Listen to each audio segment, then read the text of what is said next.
අපිට පිටිපැස්සෙන් පේනවා කොටයක් උස්සන් යන අහිංසක දුප්පත් මිනිස්සු දෙන්නේ. මෙච්චර මේ සහන් ලබා දීලා තියෙද්දිත් ඇයි මේ තරම් දුක් විඳින්නේ? අපි ලොන්ඩරි ටී එකකින් ගිහිල්ලා අහලා බලමු. එන්න. අම්මෝ කොටි. ලොකුන්නේ අපි ලොන්ඩරි ටී එකකින්. මෙච්චර මේ සහන් රටේ ලබා දීලා තියෙද්දිත් ඇයි මෙච්චර දුක් විඳින්නේ? ඒක ඉතින් අපේ දෛවයනේ මහත්තයෝ දෛවයේ ලියවිලා තියෙන දේවල් තමයි අපි ඉතින් කරන්නේ.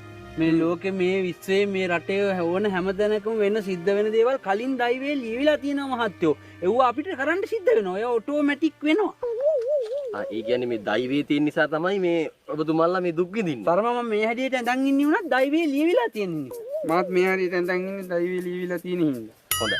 එතකොට මේ රටේ මිනිස්සුන්ට කන්න බොන්න නැතුව අඳින්න පළදින්න ඇඳුමක් නැතුව අපා දුක් විඳින්නේ දෛවයේ ලියවිලා තියෙන නිසා. දෛවයේ ලියවිලා තියෙන නිසා නේද? හරි හරි. එතකොට තොපි මේ මෙහෙම දුක් විඳිනකොට අරේ පාලකයෝ හොඳට කාලා බීලා යාන වාහන වල හොඳ සැප ගන්නවා සුපිරි හෝටල් වල සීත කාමර වල ඒවා.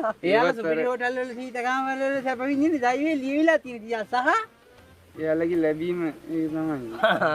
එතකොට අවුලක් නැහැ. කියන්නේ එයා පාලකයන්ගේ වැරද්දක් නැහැ තොපි දුක් විඳින එකට. නෑනේ ඒක දෛවයේනේ. දෛවයේ තියෙන දේ මේක. මට ඉතින් ඔය තරහ ගන්නේ දෛවයේ කෑ. ඔය රැව්වා නේද? ඒ දෛවයේ තමයි ඒක ලියවිලා තියෙන. ඔය අහක බැලුවා නේද? අර මේ පැත්තේ බැලුවා නේද? දෛවයේ. පුදුම වැඩක් නෙමෙයි. අර දැක්ක නේද? දෛවයේ. ඒ කියන්නේ මේ වෙන මේ හැමදේම දෛවය යනවා.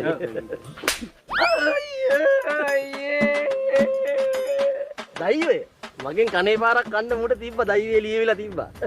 ඒකයි. දෛවයේ නෙවෙයි අයියේ මූ හිතනවා අයියේ. නෑ නෑ දෛවය.